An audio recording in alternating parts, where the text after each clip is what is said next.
And I started to say no, and I was looking around for Gregory Peck, and my wife nudged me and said, "Go ahead, you can do it for him."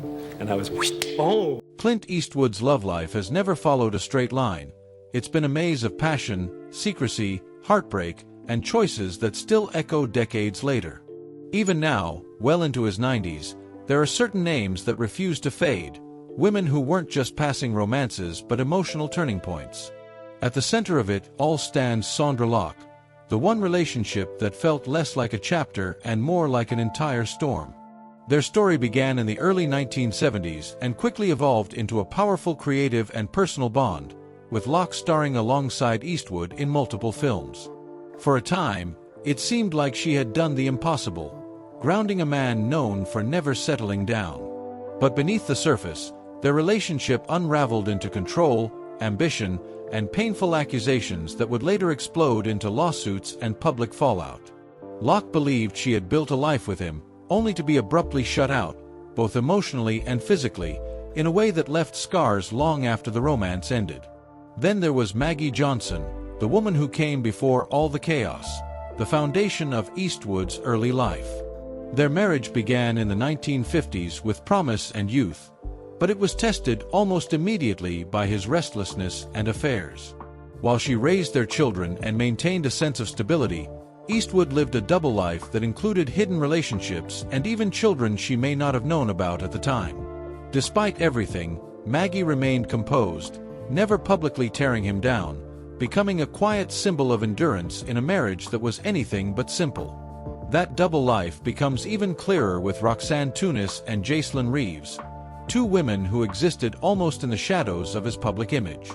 Tunis shared a long, secret relationship with Eastwood that resulted in a daughter, one he didn't even know about right away, while Reeves brought a quieter, more domestic chapter, raising two of his children away from the spotlight. Both relationships revealed a man constantly balancing multiple worlds, never fully committing to just one. Then came Frances Fisher, whose relationship with Eastwood in the late 80s and early 90s felt like it might finally be something stable. They had a daughter together and, for a brief moment, it seemed like he had found balance. But history repeated itself. Overlapping relationships, betrayals, and emotional distance slowly pulled them apart, proving that even when things looked different, the patterns remained the same. Dina Ruiz brought yet another shift, a relationship that started unexpectedly and quickly turned into marriage and family life.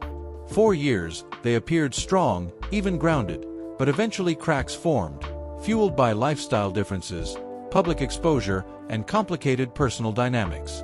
Their split, like many before it, was messy in its own way, yet surprisingly respectful in tone, with Dina continuing to speak highly of Eastwood even after their divorce. And finally, there was Christina Sandera, perhaps the most unexpected and quietly meaningful relationship of his later years.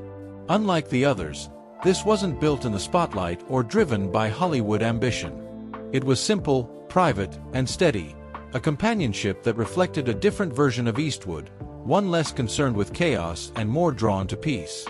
Her presence in his life showed that even after decades of turbulence, something softer and more grounded was still possible. These 6 women weren't just part of Clint Eastwood's story, they defined it. Each one revealed a different side of him: the passionate partner, the distant husband, the secretive lover, the aging man searching for calm. And while his career made him a legend, it's these relationships, the love, the damage, the memories, that shaped the man behind the icon.